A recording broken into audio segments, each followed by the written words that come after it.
right, and welcome back to A Businessman's Guide to Almost Anything. Today with me, I'm sitting with Troy Luginbill again. Troy, why don't you introduce yourself and what you do? Well, my name is Troy Luginbill. I am currently the manager at Village Books and Paper Dreams in Linden. Previously the museum director and curator for the Linden Heritage Museum. And before that, bookseller at Little Professor Book Center in Gig Harbor. Perfect. So, for those who have watched the previous episodes, we've talked a lot about history. We should talk a little bit about the bookstore now, at the very least. Yeah. So tell me, when you were leaving the museum, you joined the bookstore, and we've talked a little bit how it was partly out of your love for culture. Is that about right? So as you've come into this role of general manager for a retail for-profit industry, what have been some of the lessons that you've learned? Going from a nonprofit, more, I guess, the academic aspect of a career into, as you said, more of a retail business aspect.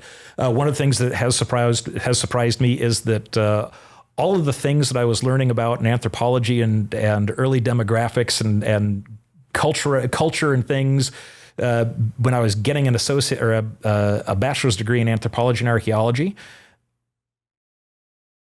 The joke at that point in time was, as we had talked, is, well, if you can't get a job at a university, you could probably get a job in a marketing department somewhere for a corporation. I'm finding out, little did I know, how many anthropologists went out and found jobs in marketing, and which really just absolutely blows me away. I had learned some of it at the museum, but in retail, it is in factors of dozens beyond, and that is anthropology has studied culture and how people shop, how people get promoted to, how people experience their shopping. I mean, it's a science now. Yeah. It is an absolute science. It is not a hunch. It is not the old advertising agency where somebody's pitching an ad. Before going in and pitching the ad, the demographics have been crunched. The numbers are there. Retail is data-driven now.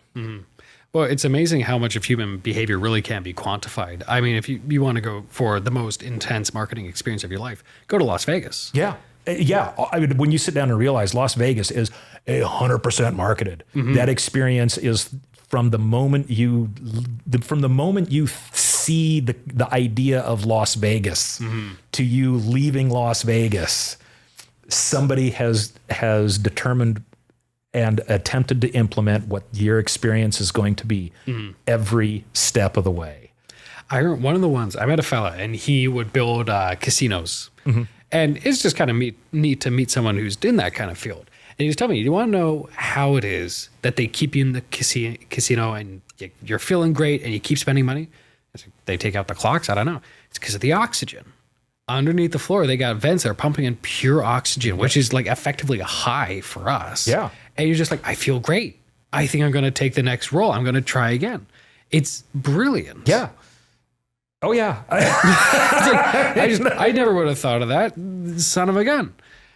So all that to say is that we're in a digital age where we got Amazon and we got Kindle.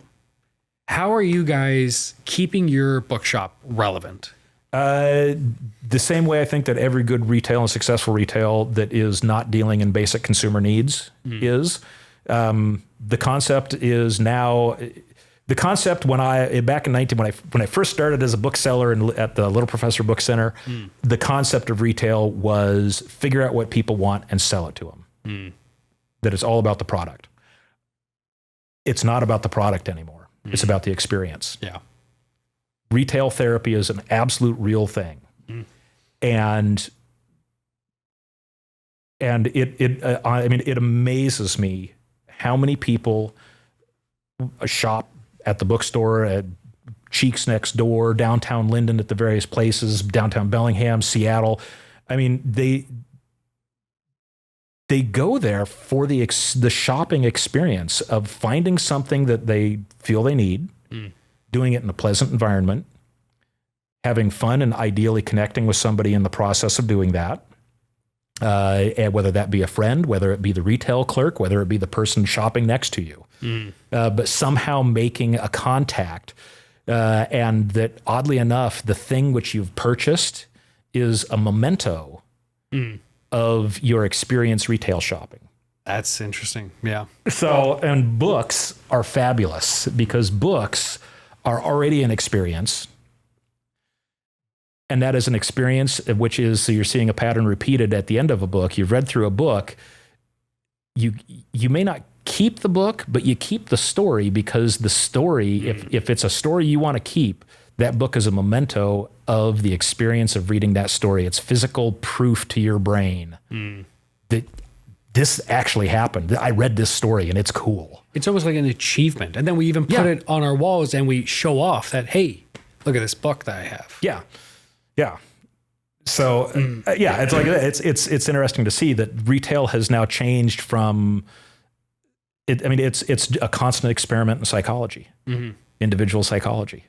I feel like there are certain, even restaurants, I've kind of moved in that direction, like Starbucks. The food's fine. The coffee's good. But when you're at Starbucks, you're kind of there because you need a place to chill out and to do some work. And Starbucks has got the place. And they've very carefully made that determination of what that chill out is going to look like. Yeah. You have it on, you saw it back in the late 90s, early 2000s in some of the more cruder themed restaurants, but Rainforest Cafe. Yeah. You wanted to feel like you're eating outside in a rainforest? Go to the Rainforest Cafe. Yeah. And is it authentic? No, but it feels like the rainforest. Exactly. Or how you think the rainforest should feel like. Exactly. And and most importantly, in the process, you have fun. Because it's different, it's new, it's a story you can share. And the one thing that I learned working at bookstores, getting an anthropology degree, working at a museum, the currency of culture is stories. Oh, 100%. Yeah. I mean, it's people will talk about time, they'll talk about money, but the one thing that you will see consistently is people will waste a tremendous amount of time and a tremendous amount of money chasing the story that they can tell or a story that can be told to them. No, it's one of those things where even just like the value of a person, like someone can do great charity work. They can have great qualities. They can be a hard worker. But at the end of the day, they're forgettable unless you can tell a good story, unless you can play with them. Exactly. Exactly. Stories make things memorable, which goes back to that adjunct memory aspect. In that human beings, as far as anybody can tell, human beings are the only ones that tell stories of the communicating animals. Yeah, no, for sure. And so, I mean, human beings may, for the most part, really be the only ones that actively recognize the concept of a past. That'd be interesting if that was the case. Yeah. What was it? This is a silly thing to bring up because I remember every now and then we'll see like some report on like people trying to teach animals. Yeah. And like we do it through language because there's no other way you can communicate any sense of tense. But it's like, hey, can we teach a gorilla or like a dog in the case that I was reading about yesterday? Can we teach them about the past tense? Can we teach them in a way that they will use the past tense? Right. Yeah. And like if we ever cross that bridge, then that's going to be huge because maybe then we just aren't as special as we like to think we are. But if they can't, then that means we are that special. Right. Or even if we can't, but it's only doable with certain. So it can only be done with primates, or you see it in primates and cetaceans, or humans and cetaceans, but not porpoises and primates. Sure. Then the one thing at the very least you've done is you've established a psychological level, and that is the ability for an individual to conceive of and relate past tense, communicating to other members of its culture or community. Well, and that kind of goes into the whole, like what really makes humans so interesting is that we can perceive of the future of this abstract idea and we live for the abstract idea rather than for the present reality. Right. And that's where you get a whole bunch of like the more hippie movements, which is like, no, I live for the now, I live for the present. Right. But even the fact that we as humans, we struggle between living in an unreal world and the real world, like that's a big deal. It's a huge deal, especially a huge cognitive deal, because if you assume that no other animal, even though it communicates, has a culture, has a community with individuals that identify themselves as a pod or a part of a something, if they're not. I mean, they're seeing the world from their standpoint. We're seeing the world at any given point in time of what we currently have as immediate knowledge. what are we applying from past experience in an attempt to predict what the future is going to be like? So you have three different parts of your brains at the very least, establishing a personality that is attempting to process three different things and then come together. And to synergize that into a singular piece. So it's not like, two people with multiple personalities trying to talk to each other on a constant basis. Somehow it does. And that's one of the things I've been reading lately. I have epilepsy, and so one of the big things that's coming out of epilepsy research now is personality research, because epilepsy affects different portions of the brain. It doesn't just generate in one area of the brain. Right. Okay. And they've noticed that depending upon where epilepsy is in the brain, different personality traits. Interesting. And so, and that those different personality traits will swap based upon things like, are you about to have a seizure? Have you just had a seizure? And so they're looking at this, and then other things, because some of the aspects of brain surgeries that will fix epilepsy are also causing these weird personality perception issues. Right. So like the most common aspect of fixing epilepsy is to section the two hemispheres of the brain. And and so the two hemispheres they're finding, since language and writing occur in one, and language occurs in one, writing occurs in the other. It's really funny in that it's always so hard to explain because it goes across, and that's the part that gets me confused. But the idea is that what my right eye sees and is interpreted by the left side of my brain, I can write out. If my left eye sees the same thing, because the two hemispheres are no longer communicating, that my right brain is seeing something, but because it cannot access the language center, I cannot tell you what I'm seeing. Oh, that's weird. From my left eye. And so, like, hypothetically, if you were to block off one eye, something that was formerly intelligible is no longer. No, it's intelligible. I just can't tell you about it. Really? I can draw it, though. And if I draw it, it'll be reversed and upside down. Because the human visual center. So it's interesting to see that, the information we're getting is parsed through so many different things. And each of these are sections of the brain that, as far as that portion of the brain is aware, is the only portion of the brain that's there, that's conscious. So now it's one of the things that psychologists are putting forth is that nobody has a core personality. That at any given moment, a human being is personality by consensus.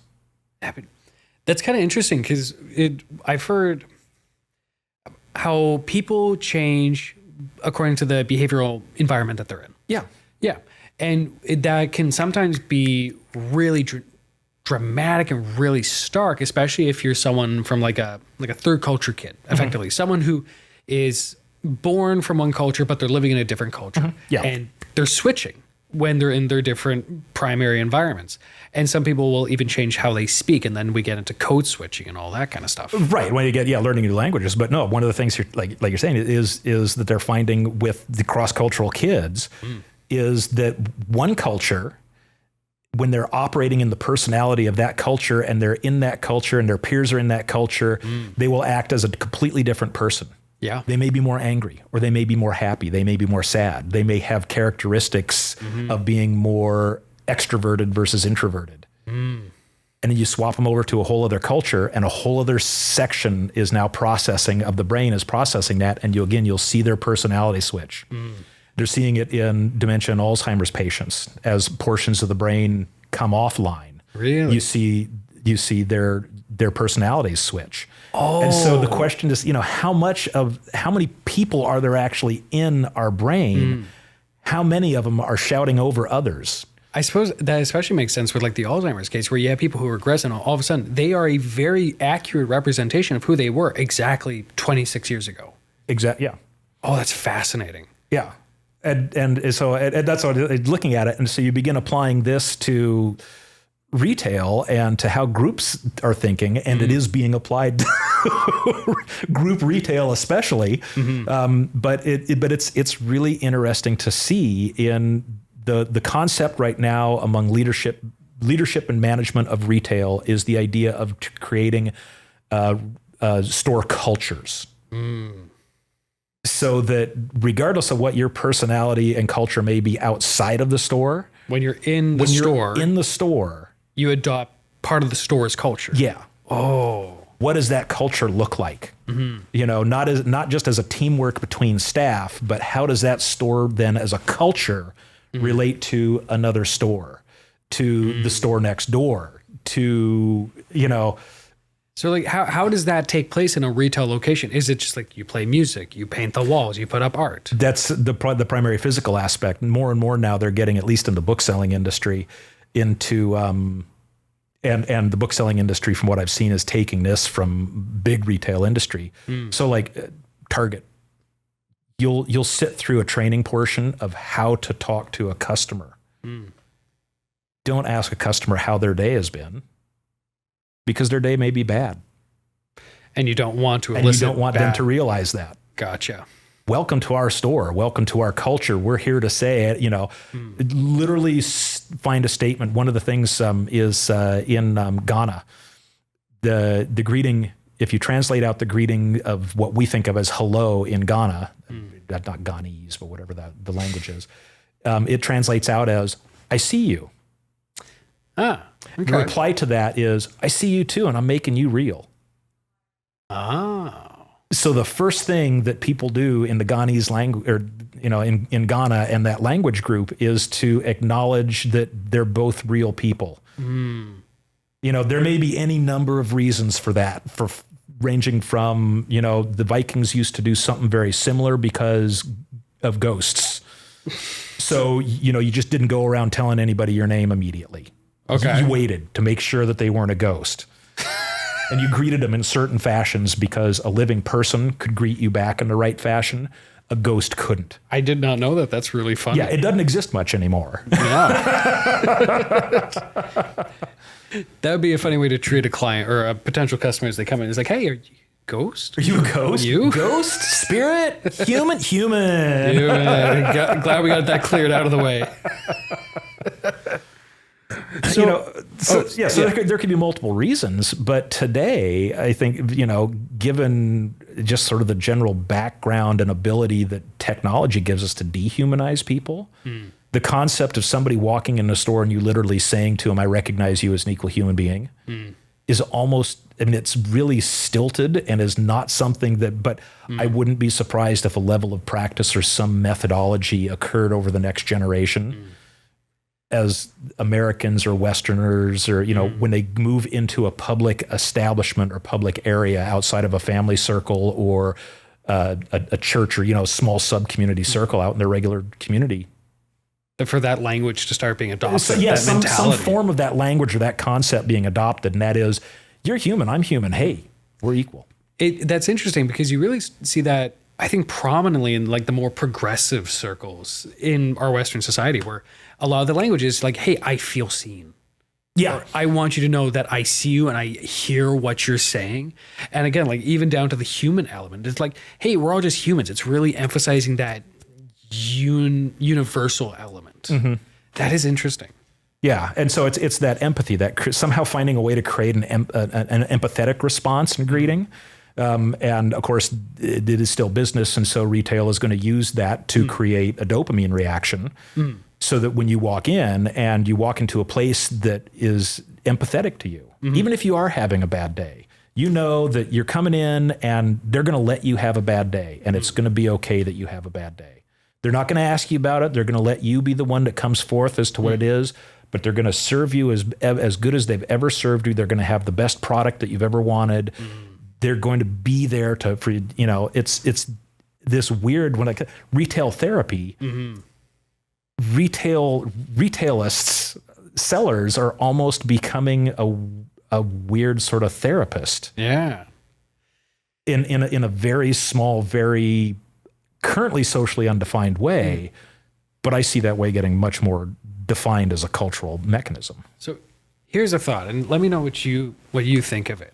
Because it seems to me that in spite of the fact that we thought that reading was too hard for women at a certain time in our history, women seem to be the largest demographic of fiction readers right now. Yep.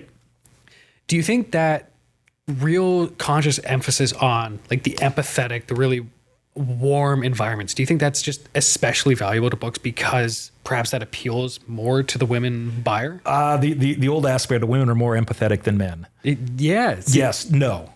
Really? No. Okay. Walk me through that. And the reason is that one of the things that I've been personally studying since it came out in the 1990s is what I call the Iron John movement.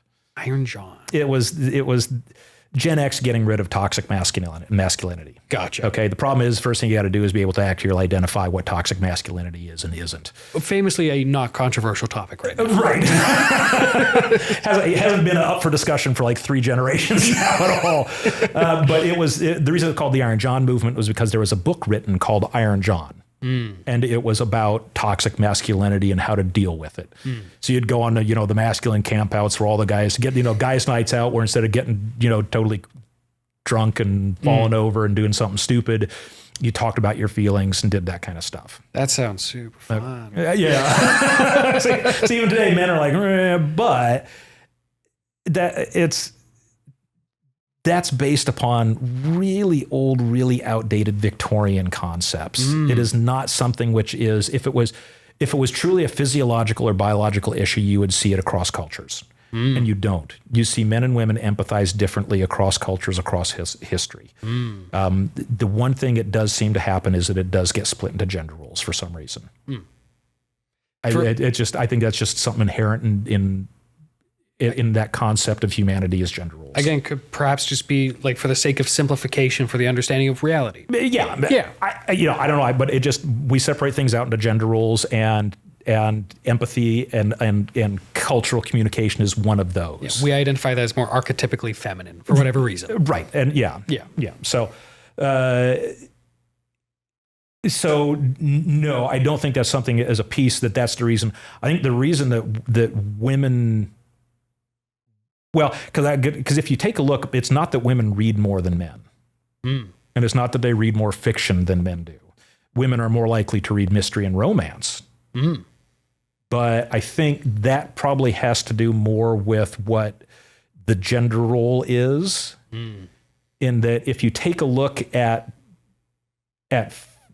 books, fiction books in general, if they have a male protagonist, that male protagonist is usually going to be somehow related to an aggressive role.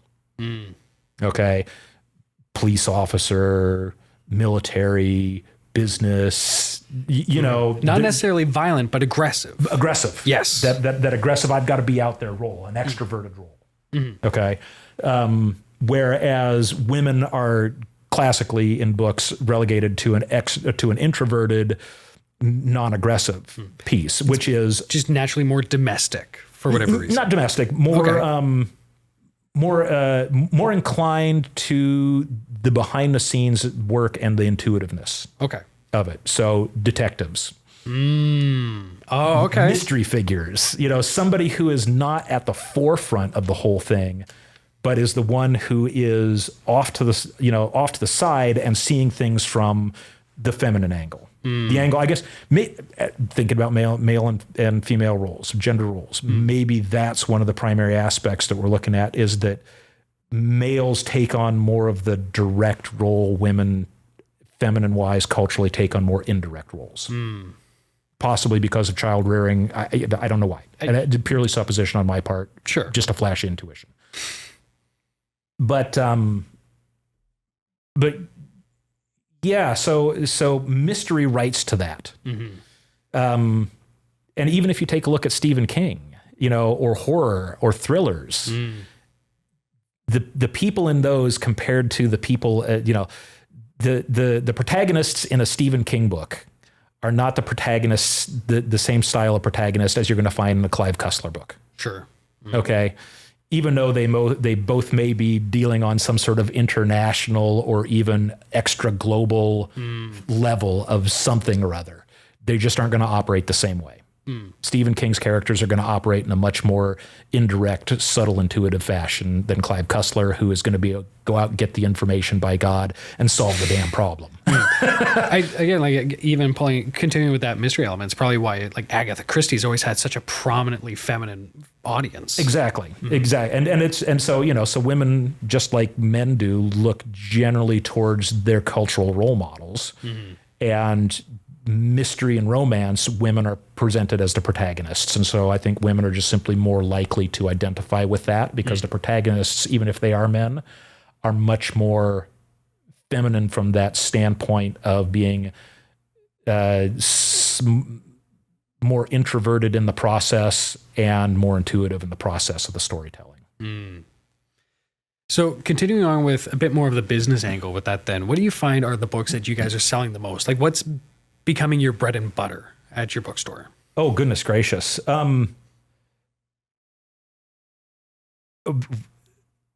Really whatever the latest new author is. Yes. So like when Brandon Sanderson comes out with a new fantasy book. We're going to sell a lot of Brandon's, and not just that new book, but a lot of his past stuff. I'm sure that makes sense. So book selling, at least so far, seems to operate a lot like movie.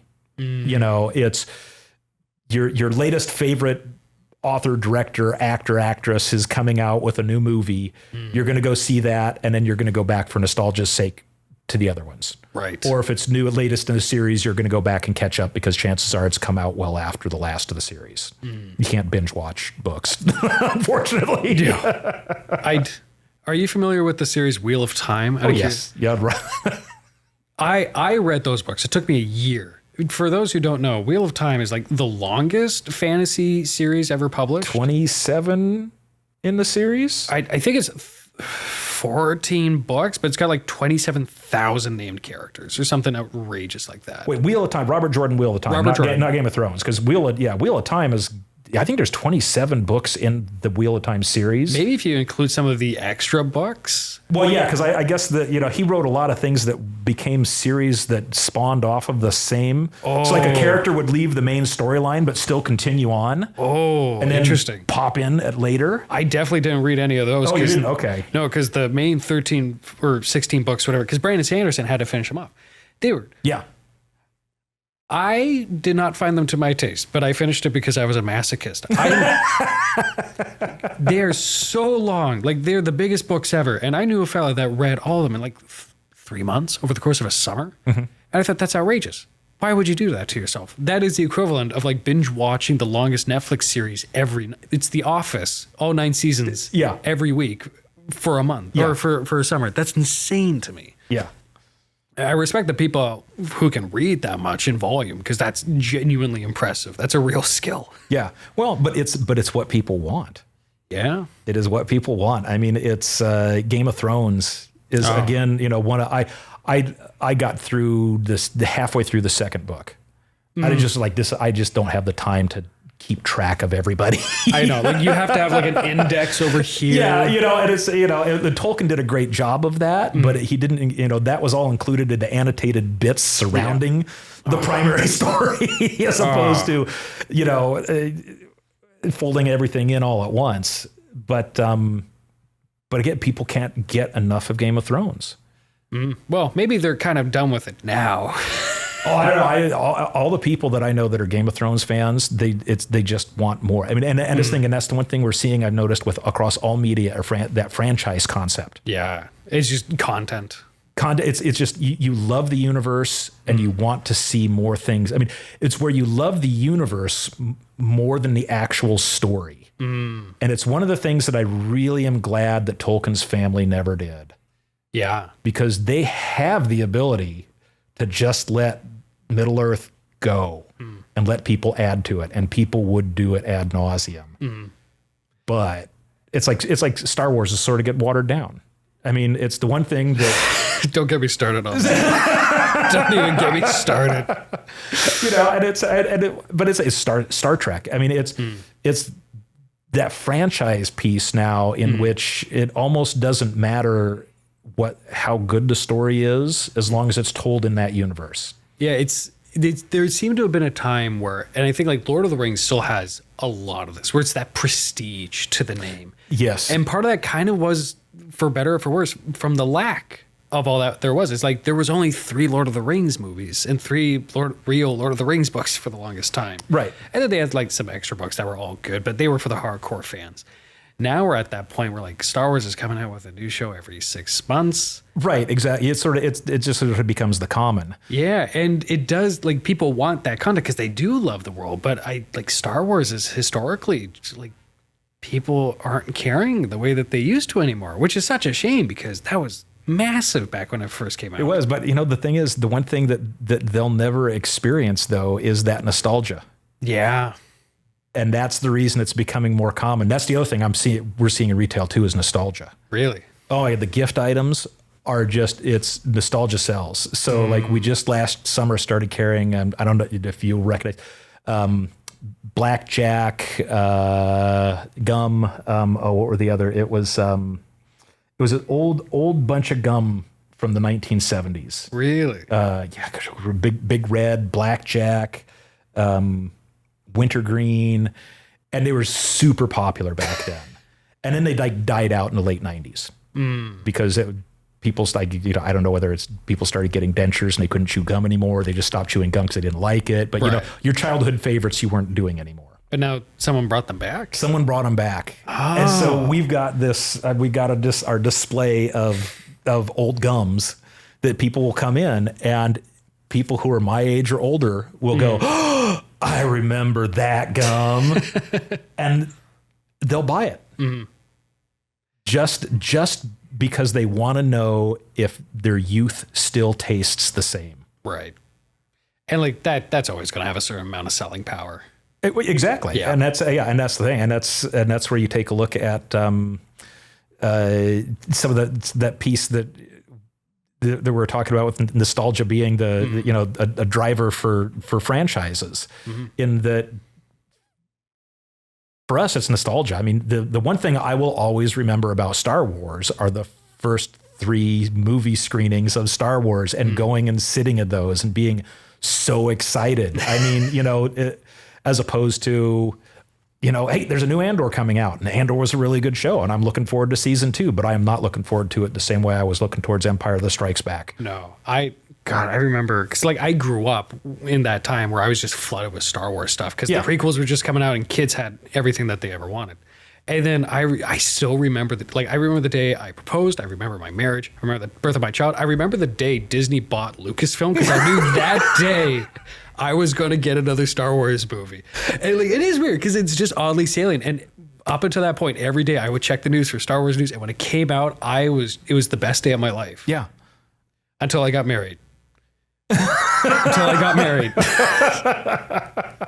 And had your child. And have my child. But no, I think like books really are the first step to like the super big phenomenons. Cause like you look at the Hunger Games, you look at Game of Thrones. Yeah. And I bet in 10, 20 years, when they finally start actually adapting Brandon Sanderson stuff, he's going to dominate the market. Right. Yeah. What's going to be interesting is, let's see, about 15 years from now, if the franchise models are proving correct, they're going to reboot Harry Potter. I think they're already trying to make a show for it. Are they trying to say somehow they're going to try and take the original experience and they're just going to recreate it? Yeah, for a whole new generation, which is, and that becomes that weird nostalgia. We're like, we have to make it every 15 years. Yeah, it's a weird cultural stutter that we're beginning to have. Yeah.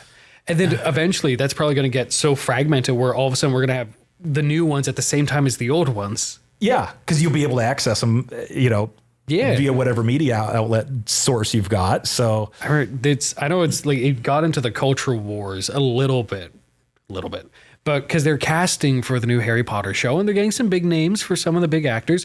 And I guess they let release who they're eyeing for Severus Snape, fan favorite character. He's a black fella. Oh, and so of course, like, I don't know if they do that because like of a DEI initiative, because he's the best actor, just because they want the news. But like, I guess it's probably all of those. Probably all 3. Yeah, really. Oh my gosh. Anyways, I think we have covered so much over our conversations. Troy, thank you for joining me. My pleasure. These have been really, really fun. If you guys want to find Troy, where can they do so?